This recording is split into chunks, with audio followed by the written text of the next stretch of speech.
नमस्कार, वंदे मातरम प्यारे साथियों। मैं विक्रम वर्मा आपका तहे दिल से स्वागत करता हूं आपके अपने YouTube channel online study with Vikram पर। तो प्यारे साथियों, आप सभी स्वस्थ होंगे, मस्त होंगे और अपनी अपनी तैयारी में व्यस्त होंगे। जैसा कि आप सभी को पता है कि सीईटी ग्रेजुएशन लेवल का ऑफिशियल नोटिफिकेशन जारी हो चुका है, आपके फॉर्म भरने स्टार्ट हो जाएंगे। तो अपनी अपनी तैयारी में सभी जुट जाइएगा, क्योंकि अब की बार सीईटी को हल्के में मत लीजिएगा, क्योंकि अब की बार आपकी हो चुकी है सीईटी में नेगेटिव मार्किंग, वो भी 1/3। कितनी हो गई? 1/3 नेगेटिव मार्किंग हो गई और 40% आपको अंक लाने अनिवार्य हैं। अब आपको पढ़ने की जरूरत क्यों है आपको पढ़ने की जरूरत? क्योंकि अब की बार 40% है साथ में और नेगेटिव मार्किंग है। और अधीनस्थ बोर्ड के आप पेपर उठाकर देख लीजिए, जिसमें 40% कह रखा हो और नेगेटिव मार्किंग की बात कर रखा हो। वो पेपर का लेवल देखिए, वो चाहे बेसिक कंप्यूटर अनुदेशक हो, चाहे वो सीनियर कंप्यूटर अनुदेशक हो, वो चाहे ग्राम सेवक प्री हो, वो चाहे प्यारे विद्यार्थियों पटवार के एग्जाम हो। आप देख लीजिए कितने स्टैंडर्ड के पेपर बनाता है अधीनस्थ बोर्ड, और 40% तक आज तक विद्यार्थियों के नहीं आते। इसी प्रकार बेसिक कंप्यूटर अनुदेशक में तो सीटें ही खाली रह गई थी, 40% अंक भी नहीं बने थे। इस लेवल के ये पेपर बनाता है। और इसके ये भी पता नहीं, सिलेबस में दे रखा है राजस्थान का भूगोल, तो 10 क्वेश्चन पूछेगा राजस्थान के भूगोल से, और राजस्थान के इतिहास से एक भी नहीं पूछेगा। इस तरीके का ये पैटर्न भी यूज करेगा, जिसमें ये दे दे कि नेगेटिव मार्किंग है और 40% है। और सीईटी का सिलेबस की बात करेंगे इस क्लास में, तो सीईटी का सिलेबस आपका इतना बड़ा सिलेबस है कि आरएएस परी से भी 3 गुना है। तो आपको किस तरीके से पढ़ना है, कौन से टॉपिक आपको ज्यादा पढ़ने हैं, संपूर्ण बातें मैं आपको बताऊंगा। कौन कौन से टॉपिक से किस प्रकार क्वेश्चन आते हैं, कितने क्वेश्चन कौन से सब्जेक्ट से आते हैं, ताकि आप ज्यादा कौन सा सब्जेक्ट पढ़े, भूगोल पढ़ें, इतिहास पढ़ें, कला संस्कृति पढ़ें या पॉलिटी पढ़ें, मैथ को ज्यादा निकालें या हिंदी को ज्यादा टाइम दें, किन को ज्यादा टाइम दें, यह भी मैं आपको बताने वाला हूं। आगे वाली क्लास में यह बता दूंगा, और इस क्लास में आपको सारा का सारा सिलेबस बता दूंगा। तो जुड़े रहिएगा अंत तक। तो देखिए, हम बात करते हैं स्नातक स्तर यानी सीईटी समान पात्रता परीक्षा स्नातक स्तर यानी ग्रेजुएशन लेवल पर जो भर्ती आती है, जिसमें पटवार, वीडियो ये शामिल होते हैं। तो देखिए इसका सिलेबस, इसमें सिलेबस रहने वाला है 150 प्रश्न आपसे पूछे जाएंगे, 300 अंक का होगा और 3 घंटा आपको समय मिलने वाला है। तो चलिए हम चलते हैं इसके पाठ्यक्रम विवरण पर। एक एक टॉपिक की बात करेंगे, सारे टॉपिकों की बात करेंगे। तो नंबर 1 पर पहला सब्जेक्ट हमारा कौन सा है?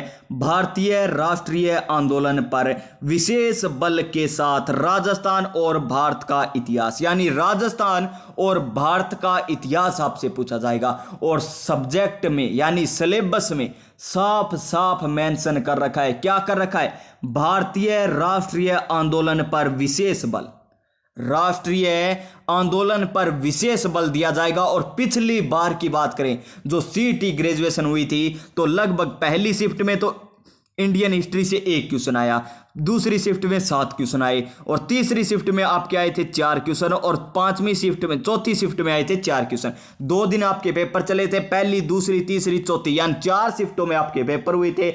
और इंडियन हिस्ट्री से इस प्रकार क्वेश्चन पूछे गए थे। और इनमें से देखिए, पहला 1 क्वेश्चन आया तो 1 क्वेश्चन आपका राष्ट्रीय आंदोलन से आया, 7 क्वेश्चन में से 5 क्वेश्चन आपके राष्ट्रीय आंदोलन से आए, 4 में से 3 क्वेश्चन आपके राष्ट्रीय आंदोलन से आए। तो राष्ट्रीय आंदोलन ही आपको पढ़ना है। ये पुरानी सभ्यताओं के बारे में, वैदिक सभ्यताओं के बारे में मत पढ़िएगा, इनमें टाइम मत बर्बाद कीजिएगा। टाइम कम बचा है, इसलिए मैं कह रहा हूं, टाइम है हमारे पास मात्र 1 महीना बचा है, इसलिए मैं कह रहा हूं। तो आप पढ़िए राष्ट्रीय आंदोलन। तो देखिए कौन कौन से टॉपिक है, अगर आप सारे पढ़ना चाहो तो कौन कौन से टॉपिक है? भारतीय इतिहास की महत्वपूर्ण घटनाएं, महत्वपूर्ण घटनाओं में सभी आ गए, सभ्यता आ गई, वैदिक सभ्यता आ गई, धार्मिक आंदोलन आ गए, मौर्य समाज आ गया, अशोक आ गए, सारे आ गए इसमें। 19वीं और 20वीं शताब्दी में सामाजिक और धार्मिक सुधार आंदोलन, इससे पक्का आपको 1 क्वेश्चन देखने को मिलेगा, इस टॉपिक से पक्का देखने को मिलेगा। आगे देखिए, भारतीय स्वतंत्रता आंदोलन की विभिन्न अवस्थाएं, इनके देश के विभिन्न क्षेत्रों में योगदानकर्ता और योगदान। उसके बाद 1857 क्रांति, राजस्थान के योगदान में, राजस्थान में जनजातीय और देखिए यहाँ पर जनजाति के बाद क्या दे रखा है हमें, किसान आंदोलन, राजनीतिक जनजागरण, प्रजामंडल, तो ये भी टॉपिक आपसे पूछे जाएंगे। और यहाँ पर बात करें राष्ट्रीय एकीकरण, राज्यों का पुनर्गठन, नेहरू युग की सांस्थानिक निर्माण और विज्ञान एवं तकनीकी विकास, ये टॉपिक आपसे भारतीय इतिहास में पूछे जाएंगे। तो आप 1900 शताब्दी से लेकर पढ़ लेना। आपके अगर 4 क्वेश्चन पूछे जाएंगे अब की बार, तो 3 क्वेश्चन आप कर दोगे अगर 19वीं शताब्दी से अगर आगे अपने पढ़ रखा होगा तो भी। तो देखिए आगे हम बात करें राजस्थान का इतिहास और कला संस्कृति में प्राचीन सभ्यताएं दे रखी है आपको, कालीबंगा, आहड़, गणेश्वर, बालाथल और बेराट सभ्यता, ये सभ्यता पढ़नी है आपको। इतिहास में राजवंश आपको पढ़ने हैं। स्थापत्य कला की बात करें, किले, स्मारक, कला संस्कृति है ये, चित्रकलाएं, हस्तशिल्प, इसके 20 क्वेश्चन पूछे गए थे आपके कला संस्कृति से। तो सबसे ज्यादा अगर कोई सब्जेक्ट पढ़ना है तो राजस्थान की कला संस्कृति और राजस्थान का भूगोल पढ़ना है, जिसमें से आपसे 20 क्वेश्चन पूछे गए थे। और ये आपके लिए अलग से वीडियो मैंने बना रखी है, तो जाकर देख लीजिए कौन से सब्जेक्ट से कितने क्वेश्चन पूछे जाते हैं। अब देखिए राजस्थानी साहित्य की महत्वपूर्ण कृतियां और क्षेत्रीय बोला, भाषा और बोलियां आ गई, मेले, त्योहार, लोक संगीत, लोक नृत्य, ये टॉपिक आपसे पूछे जाएंगे। संस्कृति एवं परंपरा एवं विरासत, धार्मिक आंदोलन, संत और लोक देवता, महत्वपूर्ण ऐतिहासिक स्थल और प्रमुख व्यक्तित्व और एकीकरण, ये टॉपिक आपसे पूछे जाएंगे किसमें, राजस्थान की कला संस्कृति और राजस्थान के इतिहास में। और अब बात करते हैं राजस्थान का नहीं, भारत के भूगोल की। तो भारत के भूगोल से आपसे 10 क्वेश्चन पूछे जाएंगे। कितने? 10 क्वेश्चन पूछे जाएंगे। भौतिक स्वरूप, पर्वत, पठार, मरुस्थल और मैदान, 2 क्वेश्चन पक्के देखने को मिलेंगे इनमें से। फिर देखिए जलवायु और मानसून, 1 क्वेश्चन आपको मिलेगा। प्रमुख नदियां, बांध, झीलें, सागर, इसमें से आपको 2 क्वेश्चन देखने को मिलेंगे। वन्य जीव जंतु एवं अभ्यारण्य, इससे भी 2 क्वेश्चन आपको देखने को मिलेंगे। तो 2 और 2 4, 2 6 और 1 7 क्वेश्चन यहीं से आपको देखने को मिल गए। और 1 क्वेश्चन आपको खनिज से, और 1 क्वेश्चन आपको खर्च से, और 1 क्वेश्चन आपको यहां से किसी में से आपको मिल सकता है। 1 क्वेश्चन ऊपर से कम किया जा सकता है, या आपको इन टॉपिकों में से 1 क्वेश्चन देखने को मिल सकता है। तो ऊर्जा संसाधन, उद्योग, राष्ट्रीय राजमार्ग एवं परिवहन के साधन एवं व्यापार, खनिज हो गए, प्रमुख फसलें हो गए, वन्य जीव और जंतु अभ्यारण्य हो गए, प्रमुख नदियां, बांध, झीलें, सागर हो गए, जलवायु व मानसून, और भौतिक स्वरूप, पर्वत, पठार, मरुस्थल एवं मैदान, ये हो गया भारत का भूगोल, जिसमें से आपको औसतन 10 क्वेश्चन पूछे जाएंगे। अब आता है हमारा कौन सा, राजस्थान का भूगोल। कौन सा टॉपिक आता है, कौन सा सब्जेक्ट आता है, राजस्थान का भूगोल, जिसमें से आपको 20 क्वेश्चन के बार क्वेश्चन पूछे जाएंगे। भूगर्भीय संरचना और भौतिक प्रदेश, जलवायु आगे, अपवाह तंत्र, झीलें, सागर, बांध और जल संरक्षण तकनीकें, प्राकृतिक वनस्पति, वन्य जीव जंतु एवं अभ्यारण्य, मृदा टॉपिक है, फसलें भी टॉपिक है, जनसंख्या घनत्व में वृद्धि, साक्षरता और लिंगानुपात, प्रमुख जनजातियां, धात्विक और अधात्विक खनिज, ऊर्जा संसाधन के गैर और परंपरागत स्रोत, पर्यटन स्थल और यातायात के साधन, इससे आपको 20 क्वेश्चन पूछे जाएंगे लगभग राजस्थान के भूगोल से। तो सबसे ज्यादा राजस्थान का भूगोल पढ़िए, उसके बाद कला संस्कृति पढ़िए, उसके बाद अगर कोई सब्जेक्ट पढ़ना है तो वो है हमारा राजस्थान की राजनीति, राजस्थान और भारतीय राजनीति व्यवस्था। तो देखिए भारतीय संविधान की प्रकृति, सारा सब्जेक्ट है, आपको कुछ भी नहीं छोड़ना, जो आता है ना सब पढ़ लीजिए, बस एक सब्जेक्ट को छोड़कर, वो कौन सा है, संस्कृत। इसी प्रकार होता है ना, संस्कृत हो गए, उर्दू हो गए, बस इसको छोड़कर सब पढ़ लीजिए। वो चाहे कंप्यूटर हो, चाहे मैथ हो, चाहे रीजनिंग हो, चाहे हिंदी हो, चाहे इंग्लिश हो, चाहे राजस्थान जीके में इतिहास हो, भूगोल हो, कला संस्कृति हो, इसी प्रकार भारत का इतिहास हो, भारत की कला संस्कृति हो, चाहे भारत का अर्थव्यवस्था हो, राजस्थान की अर्थव्यवस्था हो, सारे के सारे टॉपिक, सारे के सारे सब्जेक्ट हैं। तो सबसे बड़ा सिलेबस है अगर है तो किसी का, राजस्थान सीईटी का। तो देखिए संविधान सभा, भारतीय संविधान की विशेषताएं, राष्ट्रपति, प्रधानमंत्री, मंत्रिपरिषद, संसद, उच्चतम न्यायालय और संघीय और राज्य कार्यपालिका, निर्वाचन आयोग, नियंत्रक एवं महालेखा परीक्षक, मुख्य सूचना आयुक्त, तो लोकपाल, राष्ट्रीय मानवाधिकार आयोग, स्थानीय स्वायत्त शासन और पंचायती राज।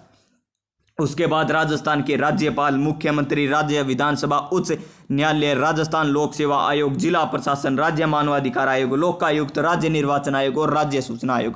यानी संपूर्ण पॉलिटी आपको पढ़नी है, संपूर्ण पॉलिटी आपको पढ़नी है, वो चाहे भारत की हो चाहे राजस्थान की हो। अब देख लीजिए अर्थव्यवस्था, और अर्थव्यवस्था की बात करें तो बजट निर्माण, बैंकिंग, लोक वित्त, वस्तु एवं सेवा कर, राष्ट्रीय आय, संवर्द्धि एवं विकास, आधारभूत ज्ञान, राजकोषीय एवं मुद्रीय नीति, सब्सिडी, ई वितरण प्रणाली, ई कॉमर्स। यहाँ पर हरित क्रांति और श्वेत क्रांति से पक्का एक क्वेश्चन आपसे पूछा जाएगा। पंचवर्षीय योजना से 2 क्वेश्चन आपसे पूछे जा सकते हैं। प्रमुख आर्थिक समस्या एवं राज्य सरकार की पहल और आर्थिक सुधार एवं उदारीकरण 1 क्वेश्चन। यानी 2 और 2 4 क्वेश्चन आपके लगभग भारत की अर्थव्यवस्था से और 10 क्वेश्चन आपके राजस्थान की अर्थव्यवस्था से पूछे जाएंगे। और राजस्थान की अर्थव्यवस्था में फसलें आ गई, कृषि आधारित उद्योग आ गए, नदी घाटी परियोजनाएं आ गई, वृद्ध और सिंचाई आ गई, इंदिरा गांधी नहर के बारे में, बंजर भूमि व सूखा क्षेत्र विकास परियोजनाएं, उद्योग फिर आ गए, कुटीर उद्योग, ग्रामोद्योग, निर्यात, राजस्थान की हस्तकला, गरीबी बेरोजगारी, फ्लैगशिप योजनाएं, सामाजिक एवं न्याय अधिकारिता, कमजोर वर्ग के लिए प्रावधान। और देखिए 73वां संविधान संशोधन, पंचायती राज के बारे में भी आपसे पूछा जाएगा, मनरेगा के बारे में पूछा जा सकता है। तो ये सिलेबस है हमारा राजस्थान की अर्थव्यवस्था का। उसके बाद विज्ञान एवं प्रौद्योगिकी, लगभग 8 क्वेश्चन के हर बार पूछे जाएंगे। सूचना एवं संचार प्रौद्योगिकी का, रक्षा प्रौद्योगिकी एवं अंतरिक्ष प्रौद्योगिकी, विद्युत धारा एवं ऊष्मा कार्य और ऊर्जा, आहार एवं पोषण, रक्त समय एवं आरक्षकारक, स्वास्थ्य देखभाल, संक्रामक और असंक्रामक रोग, पर्यावरणीय एवं पारिस्थितिकी परिवर्तन एवं इनके प्रभाव, जैव विविधता, प्राकृतिक संसाधनों का संरक्षण एवं सधारणीय विकास, जंतुओं एवं पादपों का आर्थिक महत्व, कृषि विज्ञान, उद्यान विज्ञान, वानिकी, पशुपालन राजस्थान के संदर्भ में, विशेष संदर्भ में, और विज्ञान प्रौद्योगिकी विकास राजस्थान के विशेष संदर्भ में, और भौतिक और रासायनिक परिवर्तन, अम्ल और क्षार, ब्लीचिंग पाउडर, खाने का सोडा, प्लास्टर ऑफ पेरिस साबुन और अपमार्जक। ये टॉपिक है आपके किसमें, विज्ञान और प्रौद्योगिकी में। अब आती है रीजनिंग, और रीजनिंग में बात करें और इसी में मैथ है आपके मेकिंग सीरीज यानी analogy, finger matrix, question qualification, classification, alphabet test हो गया, पैसेज आपको दे देगा, ब्लड रिलेशन यानी रक्त संबंधी क्वेश्चन, कोडिंग डिकोडिंग, और डायरेक्शन यानी दिशा संबंधी, सीटिंग अरेंजमेंट यानी बैठक व्यवस्था, इनपुट आउटपुट, नंबर रैंकिंग और making judgement, logical arrangement of word. और यहाँ पर देखिए मिसिंग करेक्टर या नंबर जैसे 1 2 फिर दे दे डैश डैश देकर 4 5, इसके बीच में क्या आएगा तो 3 आएगा। लेकिन ये तो बहुत आसान हो गया, लेकिन इससे ज़्यादा कठिन भी आपसे पूछे जाएंगे। इसी प्रकार बात करें, यहाँ से स्टार्ट होती है आपकी मैथ, और मैथ में देखिए मैथमेटिकल ऑपरेशंस यानी संक्रियाएं दे देगा, 5 भाग में 2 भाग में 3 गुणा में 8 गुणा में 4 गुणा में 3, इसको हल कीजिए इस प्रकार। एवरेज, औसत, रेशो, एरिया ट्रेंगल यानी क्षेत्र मिति, चाहे वो सर्कल हो, चाहे आपका बेलन हो, चाहे शंकु हो, चाहे रेक्टेंगल यानी वर्त हो, चाहे वर्ग हो, चाहे आपका कुछ भी हो, यानी आपको एरिया वाला चैप्टर पढ़ना होगा। परसेंटेज, सिंपल एवं compound interest, unitary method, profit and loss, average, ratio and proportion, और वैल्यू ऑफ यानी आयतन वाला, ये भी आपको पढ़ना होगा। आयतन, घन घनाभ वाला ये आपको पढ़ना होगा। क्यूब, सिलेंडर बेलन का आयतन और शंकु के आयतन आपसे पूछे जाएंगे इससे क्वेश्चन। तो नेक्स्ट है हिंदी हमारी, और हिंदी में देख लीजिए हमारा संधि आ गया पहला टॉपिक। तो संधि विच्छेद, संज्ञा, सर्वनाम, विशेषण, क्रिया, क्रिया विशेषण, कारक, अवयव, देखिए सब कुछ है, एक भी टॉपिक नहीं छोड़ा। समास, भेद, सामासिक पदों की रचना, विग्रह, उपसर्ग, प्रत्यय, विलोम शब्द, पर्यायवाची, अनेकार्थक शब्द। उसके बाद देखिए इसी प्रकार यहाँ पर विराम चिन्ह, क्या विराम चिन्ह है, ध्वनि है, इसका वर्गीकरण, परिभाषिक शब्दावली, शब्द शुद्धि, वाक्य शुद्धि, मुहावरे, लोकोक्तियां, राज भाषा, हिंदी संवैधानिक, स्त्री पत्र लेखन, ये आपसे पूछे जाएंगे। आगे देखिए इंग्लिश, जनरल इंग्लिश की बात करें तो use of article and determiners यानी आर्टिकल, डिटर्मिनर्स, टेंस हो गया, एक्टिव एंड पैसिव वॉइस हो गए, डायरेक्ट एंड इनडायरेक्ट हो गए जिसे हम नरेशन कहते हैं। यूज ऑफ प्रीपोजिशन आपसे पूछी जाएगी। Translation of ordinary common English sentence into Hindi and voice versa, और सिनोनियम इंटोनियम पूछे जाएंगे। आपको पैसे दे दिया जाएगा, उनमें से क्वेश्चन पूछे जाएंगे। और देखिए परिभाषिक शब्दावली, glossary of official terminal technical terms, यानी ये आपसे पूछे जाएगी। लेटर राइटिंग आपसे पूछा जाएगा, वो चाहे ऑफिशियल हो, डेमी ऑफिशियल हो, करिकुलर्स हो, चाहे नोटिस लेटर हो।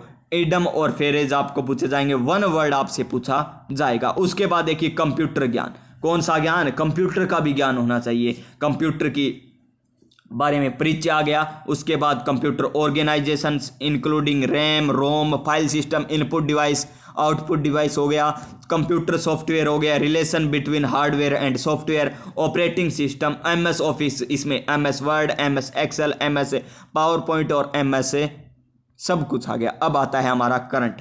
तो करंट क्या सर, सारा ही आएगा क्या? क्या हमें राजस्थान का पढ़ना है? जी नहीं, राजस्थान का, भारत का, अंतर्राष्ट्रीय सब कुछ पढ़ना है। वर्तमान, चर्चित व्यक्ति, स्थान और खेलकूद और संबंधी गतिविधियां। देखिए सिलेबस पढ़ने में हमें कितना टाइम लगा है? 15 मिनट लगी है। तो इसको पढ़ने में, इसको करने में, याद करने में कितना समय लगेगा? हमें 1 महीना मिला है? 1 महीना नहीं मिला, ये तो हम कह रहे हैं 1 महीना मिला। सिलेबस ये 2022 का आया हुआ सिलेबस है, तब से भी हम पढ़ सकते थे। अभी हमें पता चला है कि नेगेटिव मार्किंग होगी, लेकिन पहले हमें यह तो पता था कि 40% अब की बार जरूर होगा। बीजेपी की सरकार आई है तो 40% जरूर करेगी, क्योंकि उपेंद्र यादव किससे है? बीजेपी से संबंधित है, और वो जाकर कह रहे हैं कि 40% किया जाए तो होगा पक्का। तो ये तो हमें पता चल ही गया था पहले ही 40% होगा, लेकिन ये नहीं पता था कि नेगेटिव मार्किंग होगी। नेगेटिव मार्किंग अब पता चली है तो पढ़ना तो पड़ेगा, क्योंकि मंजिल एक दिन में नहीं मिलती। जिस प्रकार सफलता एक दिन में नहीं मिलती, सफलता एक दिन में नहीं मिलती, लेकिन सफलता एक दिन जरूर मिलती है। तो रख हौसला, वो मंजर भी आएगा, प्यासे के पास चलकर समंदर भी आएगा। थक कर ना बैठे मंजिल के मुसाफिर, मंजिल भी मिलेगी और मंजिल पाने का मजा भी आएगा। तो प्यारे साथियों, आप सभी स्वस्थ रहिएगा, मस्त रहिएगा। ये तो आपको करवा दिया पाठ्यक्रम। उसके बाद आपको ये भी बता दिया गया है कि कौन से सब्जेक्ट से कितने क्वेश्चन पूछे गए थे। अलग से वीडियो बना रखिए, जाकर देख लीजिए। एक एक पॉइंट आपको समझा रखा है, और उसके बाद तैयारी करनी है बेहतरीन तरीके से, शानदार तरीके से। तो चैनल को सब्सक्राइब कर लीजिए। इस चैनल के माध्यम से आपको राजस्थान का भूगोल तो कंप्लीट करवा रखा है, राजस्थान का इतिहास हमने आधुनिक इतिहास करा रखा है, वो चाहे 1857 की क्रांति हो, चाहे कला संस्कृति की बात करें तो थोड़े से ही टॉपिक रहे। कला संस्कृति में 2-3 टॉपिक बचे हैं, होने के बाद दोबारा हम स्टार्ट करेंगे। राजस्थान का भूगोल दोबारा पढ़ने वाले हैं, रिवीजन करने वाले हैं। बस जुड़ जाइए हमारे साथ, और जो टॉपिक आपको यूट्यूब पर नए देखने को मिले वो टॉपिक आपको इस चैनल पर मिल जाएगा। तो बिल्कुल फ्री है, तो तैयारी में जुट जाइए, स्वस्थ रहिए, मस्त रहिए, और अपनी अपनी तैयारी में मस्त रहिए, व्यस्त रहिए। मिलते हैं नेक्स्ट क्लास में, तब तक जय हिंद, जय भारत।